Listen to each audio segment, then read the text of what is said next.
Esta primavera el Museo de León ofrece una visita temática dedicada a los juegos, los ritos y las ceremonias.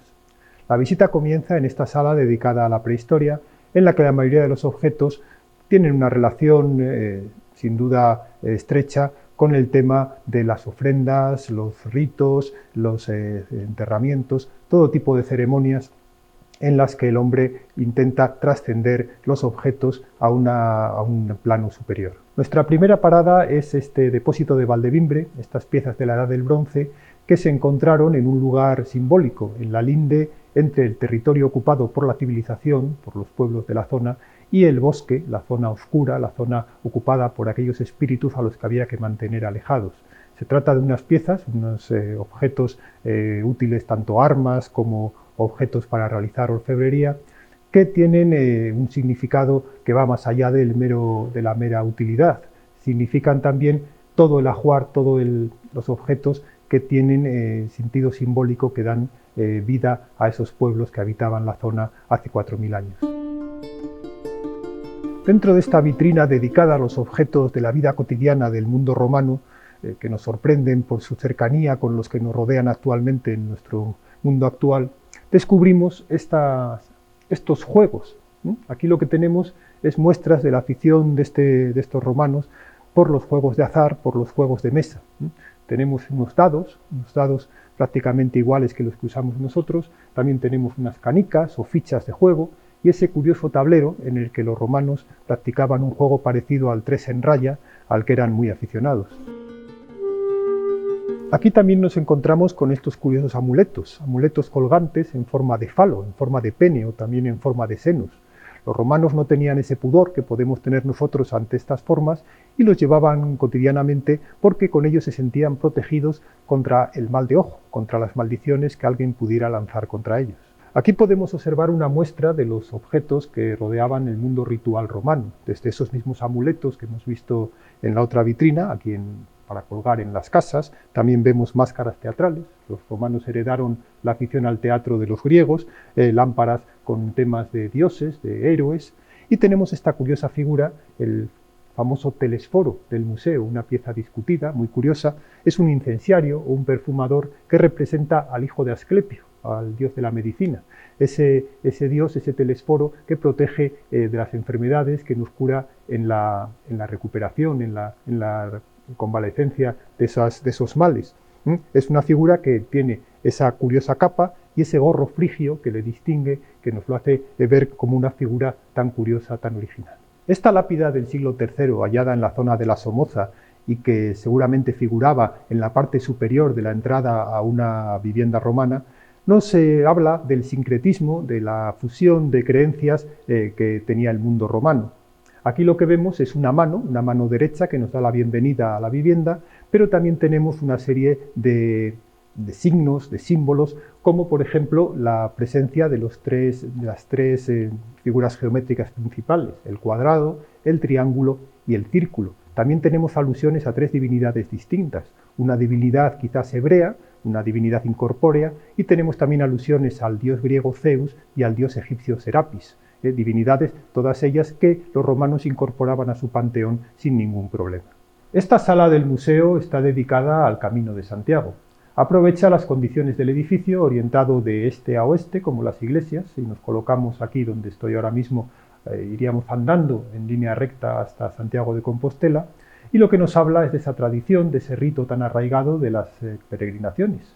Esos viajes en los que el hombre busca purificarse, busca acceder a un mundo alejado de la realidad cotidiana para sumergirse en un mundo antiguo, en un mundo que le transmita la idea de eternidad, la idea de trascendencia.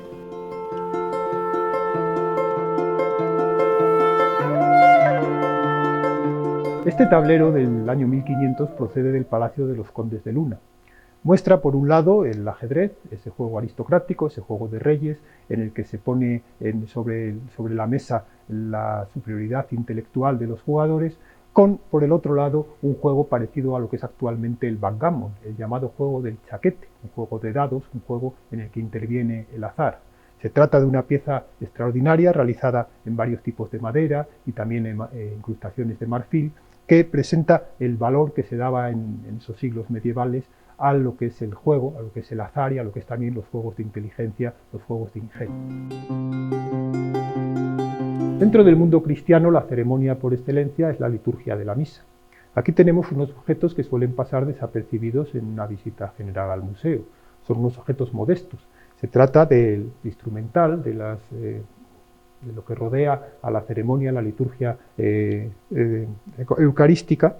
Tenemos tanto el cáliz, como la patena, como las vinajeras, pero están realizadas en un material muy modesto, muy humilde. Se trata del peltre. El peltre es una aleación de estaño con otros materiales, con otros minerales, que da una consistencia, un aspecto parecido al de los metales preciosos, pero que tiene evidentemente unas limitaciones que provocan que tenga pues esta vejez, esta decadencia con el tiempo.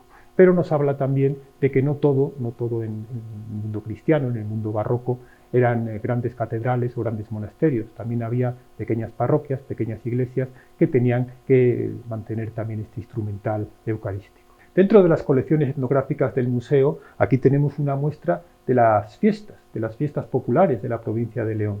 Tenemos unas castañuelas, ese típico instrumento tan popular en las romerías, en las fiestas populares. Tenemos tanto la muestra de las castañuelas de mujer como las de hombre.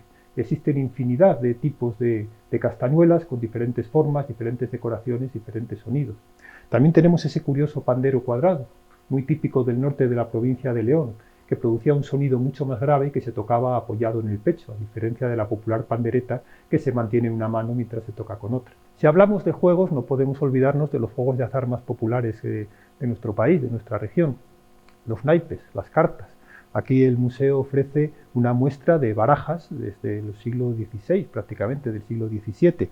También tenemos el dominó, piezas de dominó de diferentes materiales, e incluso una bola de billar, una bola de marfil antigua, ya muy deformada, que nos habla también de la popularidad de este juego. Y tenemos estas fichas tan curiosas, estas fichas que pertenecen a un juego de mesa, un juego de cartas, parecido a nuestro actual cinquillo y que se usaban pues como piezas de cambio, como piezas de premio en este juego. Nuestro recorrido por los juegos, ritos y ceremonias del Museo de León termina ante esta pintura, este curioso cuadro que representa pues lo que fue el traslado de las reliquias de los hijos de San Marcelo a su ubicación, a su nueva ubicación en el desaparecido monasterio de San Claudio, de la capital leonesa. Es un cuadro de principios del siglo XVIII que representa pues ese rito, esa ceremonia tan arraigada entre nosotros, que es la procesión. Se trasladan los restos de los mártires hacia su nueva ubicación dentro de toda la pompa, con toda la ceremonia, con todo el boato posible de la iglesia de aquellos tiempos. Evidentemente se representa lo que es el León del siglo XVIII, no el del siglo XIII, que ambientaría ese momento. Vemos una curiosísima línea del cielo que nos presenta los monumentos leoneses, muchos de los cuales permanecen evidentemente en pie. Tenemos San Isidoro, tenemos la catedral, tenemos el monasterio de las Concepcionistas, con las monjas asomadas a los balcones, a las terrazas, viendo la procesión. También tenemos en la parte superior del cuadro el efecto que esa procesión produjo en el pueblo, entre la población. Fue un momento milagroso en el que los ciegos veían, los cojos andaban y se recogía el agua de la lluvia milagrosa que terminaba con la sequía que asolaba en aquel momento la región.